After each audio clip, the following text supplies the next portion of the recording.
बिस्मिल्लाहिर्रहमानिर्रहीम। अस्सलामुअलैकुम। Welcome back my YouTube channel. अहलन व सहलन, कैफ़ हालुका। आज मैं लाई हूँ आपके लिए एक ज़बरदस्त सी डिश, जिसको बनाने में तो मज़ा आएगा ही, खाने में उससे ज़्यादा मज़ा आने वाला है आपको। इसके लिए हम लेंगे मटन का गोश्त। इसके अलावा आप इस ले सकते हैं चिकन या बीफ भी यूज़ कर सकते हैं। बहुत ही मज़े की डिश बनेगी। गोश्त लिया है हमने 1 kg। इसको अच्छी तरह से धो लें और साफ़ कर लें, और इसका पानी भी खुश्क कर लेंगे। हम इसे अच्छे तरीके से धो लिया है हमने। अब हम इसमें जो सबसे पहले चीज़ डालेंगे वो है दही। 1 किलो गोश्त लेंगे तो इसमें कम से कम आधा किलो दही डलेगा। 1 प्याली भर के हम इसमें दही डालेंगे। इससे सबसे पहले अच्छी तरह हम फेंट लेंगे, फिर हम इसमें ऐड कर देंगे। जितनी दही इसमें ऐड होगी उतने ही मज़ेदार ये बनेगा। बहुत ही मज़ेदार और यमी बनेगा, सॉफ्ट और जूसी भी बनेगा। इसके अलावा इसमें डलेगा 1 टेबल स्पून नमक, या अपने टेस्ट के मुताबिक आप कम या ज़्यादा कर सकते हैं इसे। और इसमें हम डालेंगे 1 टेबल स्पून लहसुन अदरक का पेस्ट। और अगर आप इसे ज़्यादा मैरिनेशन का टाइम दे रहे हैं तो आप इसे स्किप भी कर सकते हैं। जी, पपीता हम इसमें डाल रहे हैं। और अगर आप इसे फ़ौरन यूज़ कर रहे हैं, फ़ौरन आपको बनाना है, तो आप इसमें पपीता ऐड करें। मैं भी इसे अभी फ़ौरन बना लूँगी। 1 टेबल स्पून हम इसमें डालेंगे, या 2 टीस्पून पपीता पिसा हुआ। इसके अलावा अगर आप बीफ यूज़ कर रहे हैं तो भी इसमें पपीता ऐड करेंगे, ताकि गोश्त जल्दी से गल जाए। इसके अलावा हम इसमें डालेंगे ग्रीन चिली पेस्ट, जो हमने बना के रखा हुआ है, वो इसमें ऐड कर देंगे। मेरे पास चिली रेड हो गई थी रखे हुए, तो मैंने ग्रीन और रेड मिक्स करके पेस्ट बना लिया था। 2 टेबल स्पून हम इसमें ये पेस्ट ऐड करेंगे।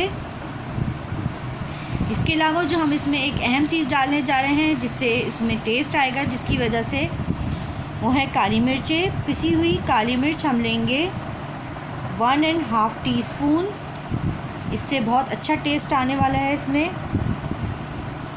इसके अलावा हम इसमें डालेंगे 1/2 टीस्पून पिसा हुआ गरम मसाला। और बहुत ही चटपटे टेस्ट के लिए और यूनिक टेस्ट के लिए हम इसमें डालेंगे 1 टीस्पून चाट मसाला, जिससे हो जाएगा इसका लुत्फ़ दुबाला। अब हम इसे अच्छी तरह मिक्स करेंगे।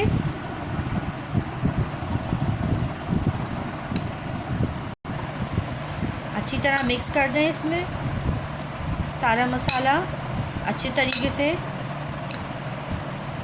ताकि सब मसाला पूरे गोश्त में लग जाए। एक और सबसे अहम चीज़ जो इसमें डलेगी वो है सिरका, वाइट विनेगर। इसमें हम डालेंगे 2 टेबल स्पून, और इसे भी अच्छी तरह मिक्स कर देंगे इसमें, और 15 से 20 मिनट तक इसे मैरिनेशन के लिए रख देंगे। मसाला गोश्त में अच्छे से रच गया है। हमने लिया है 4 टेबल स्पून ऑयल और इसे गरम कर लिया है। अब हम गोश्त को इसमें ऐड कर देंगे। मसाला लगे हुए मटन को हमने इसमें ऐड कर दिया है। अब हम इसे हाई फ्लेम पे ज़रा सा पकने तक पकाएंगे, कि अच्छी तरीके से पकना शुरू हो जाए।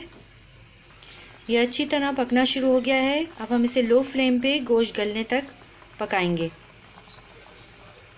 इसके साथ ही हमने लिए हैं 5 अदद आलू दरमियाने साइज़ के, उन्हें छील कर धो लिया है अच्छी तरीके से। अब हम इसे काट लेंगे। जी, आप इसका शेप देख के समझ ही गए होंगे कि हम क्या बनाने वाले हैं। हम बनाएंगे फिंगर। स्टीम मटन हो या चिकन, उसके साथ फिंगर बनाएं। बहुत ही लजीज लगते हैं, बहुत मज़ा देते हैं। इन्हें हम फिंगर की शेप में काट के आलूओं को और फ्राई करेंगे अच्छे तरीके से।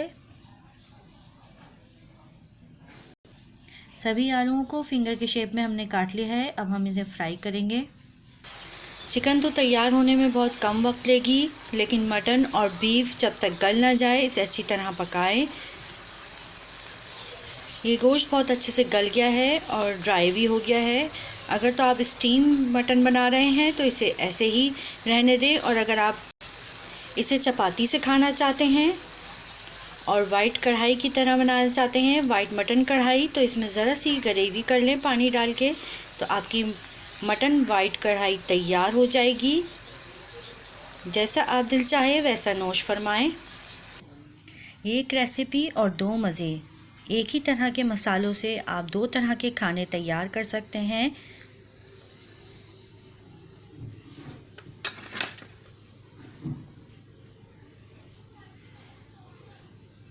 मज़ेदार स्टीम मटन फिंगर के साथ बहुत ही लजीज, बहुत ही मज़ा देंगे।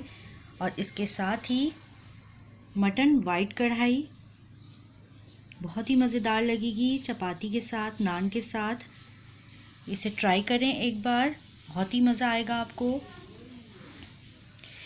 मेरी वीडियो पूरी देखने का शुक्रिया। अगर मेरी वीडियो आपको पसंद आई है तो इसे लाइक करें, शेयर करें और मेरे चैनल को ज़रूर सब्सक्राइब कर दीजिए। फिर मिलेंगे नेक्स्ट वीडियो में। अल्लाह हाफिज़।